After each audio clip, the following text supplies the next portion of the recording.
Hi there, I'm Vincent Bos and I provide dating and self-improvement advice. And in today's podcast, we're going to be discussing they start missing you when this happens. I provide audio coaching for breakup recovery, trying to get an ex back, attracting someone new, and life coaching. Visit www.dateme.tips for more details. Please check your spam and junk folders if you are expecting an email from me. So now let's get back into today's podcast.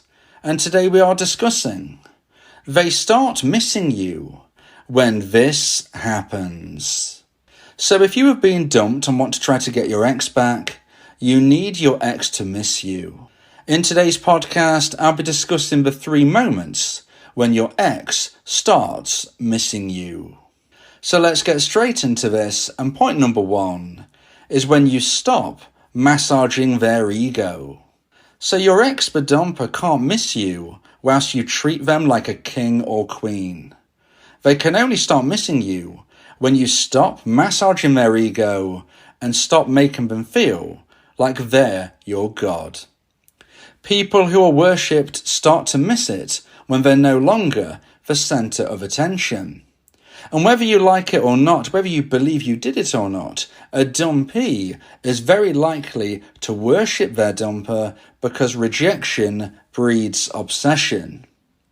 Now, whether or not you feel that you were obsessive over your ex within the relationship, maybe you were, and that is why your relationship broke down, or perhaps you wasn't at all, and maybe it was complacency which caused your breakup to take place. But what I would say is that when we think of a breakup itself and the aftermath, most dumpees move into a position of where they start to act obsessive. So even if you were actually dumped because you didn't give your now dumper much attention, the likelihood is that the penny would have dropped during the breakup and you would have felt an immense amount of regret instantaneously, and perhaps right then you moved from being somebody who didn't give your now ex attention to being somebody who is becoming overly obsessive and needy. Now you might have been in the opposite position to this from the get-go, and maybe you were absolutely obsessive about your now ex during the relationship. Maybe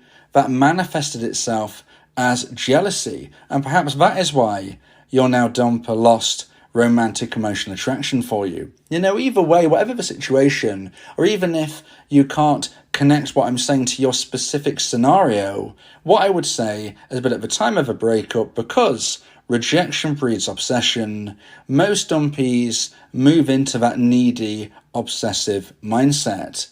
And therefore, we have to understand that your ex-dumper, although they don't want you to behave in this way, they kind of get used to you massaging their ego and pushing them up onto that pedestal. So this is the scenario that I kind of describe in some of my other podcasts, where we have to look at the dumper's position and recognise that although they don't want you to chase them, they might somewhat expect it, or they can at least get used to the fact that you are there for them. You are there to really make them feel better than they actually are. You are their safety net. And if and when you remove this safety blanket, if and when you decide to concentrate on your life, your journey, and actually accept and respect their decision to have ended the relationship, and you start to move on your path, on your journey, and you're no longer concentrating on your ex, you're no longer chasing them, texting them, obsessing over them, that then means you are no longer massaging their ego. You're no longer making them feel like the king or the queen. And if and when you actually finally remove yourself from this position, this is when your ex-dumper can start to begin to miss you. Now, they might not realise it at first, because they might be thinking at first, oh gosh, finally, my ex-dumpee is leaving me alone. This is the first time in 3 weeks they haven't texted me.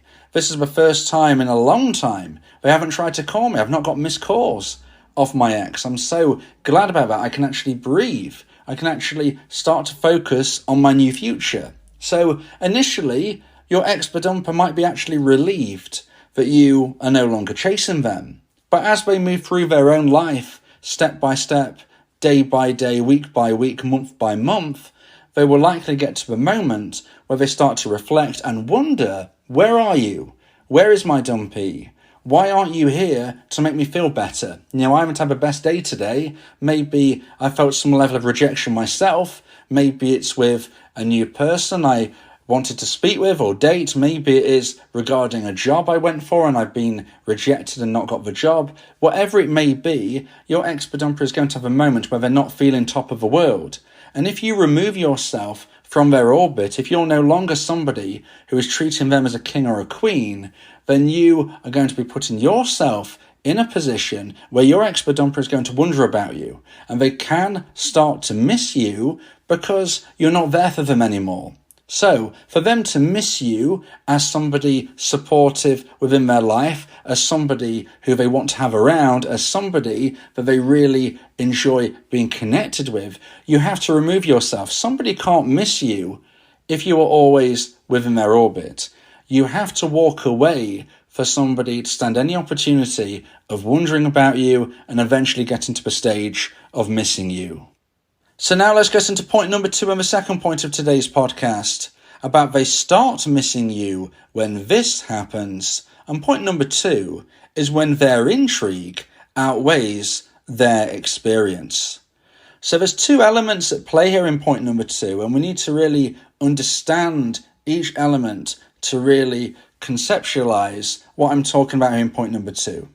We need their intrigue to outweigh their experience. And when we talk about their intrigue, we're talking about their intrigue in you, the dumpee. So your ex-bedumper's intrigue in you needs to grow to a point where it outweighs their own life experience. So what can you do to make this happen? Well, we connect this to point number 1. In point number 1, we were speaking about you need to remove yourself from your ex-bedumper's orbit. So first of all, you concentrate on your own journey. You concentrate on your own life experience. And when you're concentrating on your own life experience, you will naturally make new connections, and you will naturally do and experience things that you never have before and that your ex-bedumper would be surprised to know about. So, if you're a dumpee and you're listening to this podcast and you're thinking, what should I do next? Well, I would suggest that if you've already removed yourself from your ex-bedumper's orbit, your next stage within this is to start concentrating on creating a new lifestyle for you. Now, I'm not telling you to completely change who you are. I'm not telling you to throw everything away about who you are as a human being. It's so important that you keep to who you are as a truthful, genuine being. But I'm speaking about adding more strings to your bow. I'm speaking about broadening your horizons. So this isn't about you changing everything up. It's about adding new things to your life story. And if and when your ex-bedumper finds out about this, this is when their intrigue is going to start growing towards you, because they're going to be thinking, well, when I knew my dumpee, when I dated my dumpee, when I was with my dumpee, they would never have done this. They would never have done that. If anything, they might have even said they had no interest in this particular thing. So why are they doing it now?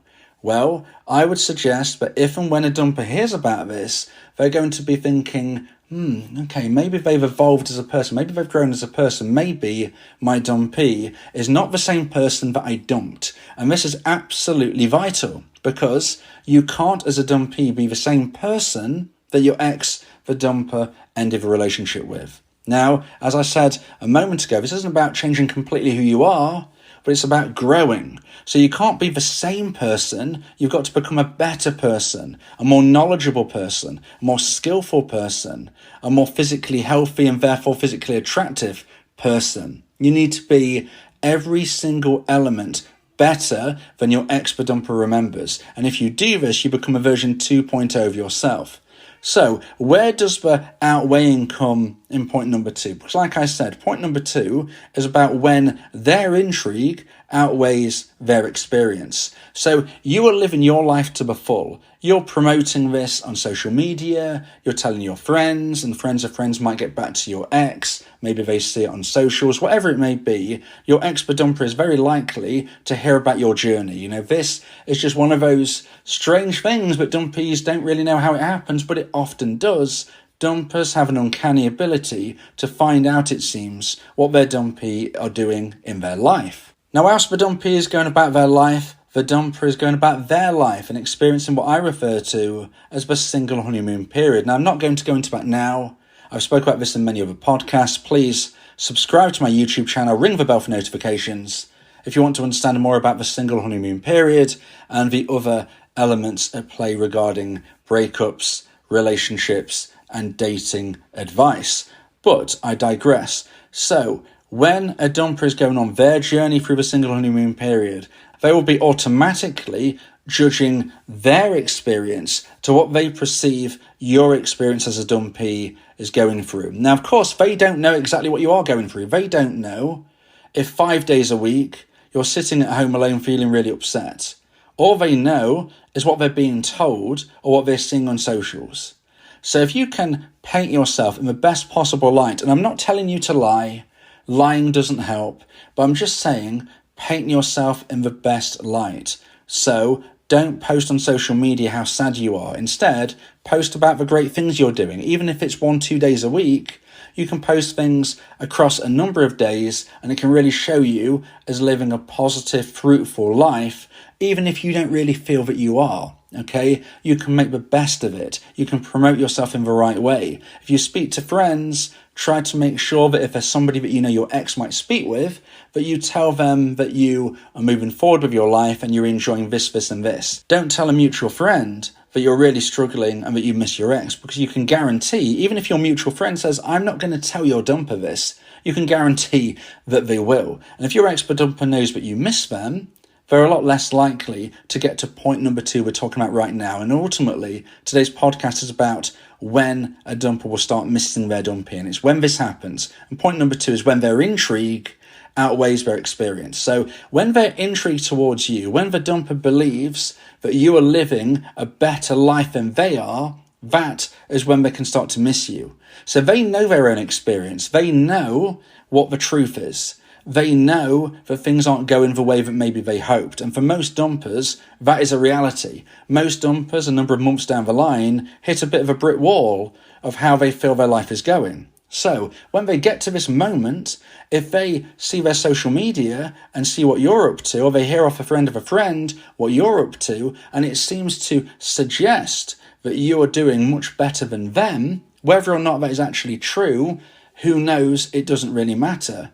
All that matters is that your ex-dumper believes that you are doing better than them. And that is when their intrigue will outweigh their own experience. And that is a moment where they can start to miss you. Now, if you want help as a dumpee to increase the chance of trying to get your ex back, if you want help as a dumpee trying to understand what you could do to grow as a person, what experiences you could have, how you can paint yourself in the best possible light, then you may want to consider my audio coaching service, where me and you can speak one-on-one about your specific unique situation.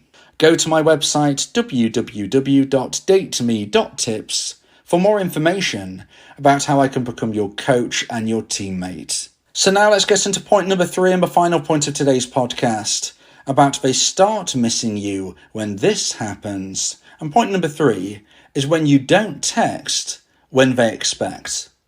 So point number 3 has a slight connection to point number 1. In point number 1, we were speaking about how your ex-dumper doesn't want you to chase them.